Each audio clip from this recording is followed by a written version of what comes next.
habeenkii xalay ayaa magaalada London ee wadankan Ingiriiska waxaa lagu qabtay xaflad lagu soo dhaweynayay wariye Falastiin Axmed Iimaan oo kamid ah idaacada VOA qaybta af Soomaaliga ee wadanka Mareykanka. Falastiin Axmed Iimaan ayaa maalmihii ugu dambeeyay waxa ay booqasho ay ku joogtay wadankan Ingiriiska iyadoo markaasi xog wareysi la yeelatay bahdeeda qaybta miidiyaha ee telefishinada iyo raadiyaasha ku yaala wadankan Ingiriiska. xafladan oo ahayd mid si wanaagsan loo soo agaasimay ayaa waxa hadalla isweydaarsaday wariyaasha kala duwan ee markaasi ka kala socday BBC-da, VOA-da, Somali Cable, Home Cable, Somali National TV, Kalson TV iyo wariyaal madax banaan. gabagabada xafladda ayaa halkaasi waxa khudbad runtii aad u soo jiidatay wariyaasha kale ee markaas u shaqo gala telefishinada iyo raadiyaasha ka soo jeedisay wariye Falastiin Axmed Iimaan isla markaasna ugu baaqday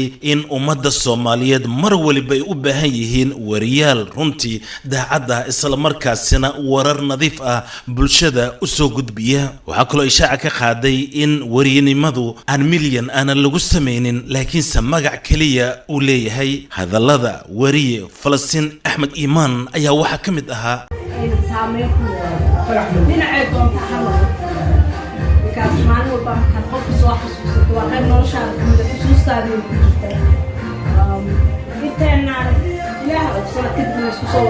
لكن ما نبغى نحن جونا والول ما قبنا جاء يعني وراسه لكن ما كان ميل دجال بالجيل on daily basis صلح مثلا حاجات مثل ما قال الولد وحاول فيها وحاول شغل مهمة بالطوال إنه الشغل أصلا بالضبط إنه لكن مثلا الأول بيع بيلز ما تقول بنا الحاجة ما شقاء ولا جسمه يعني لكن وحسمين كتر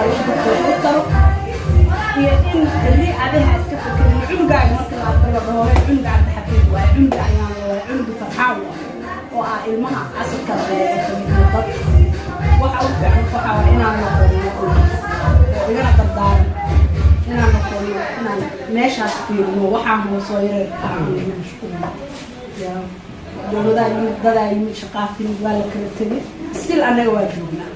وأنا جوبنا هذا أمي سيدي أنتوا وقف الأحسن عين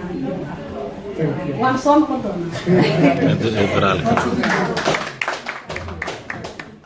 xafladaasi ayaa waxa ay ku soo gabagabowday sidii loogu talagalay. waa Saalim Salaad Doore magaalada London ee wadankan Ingiriiska.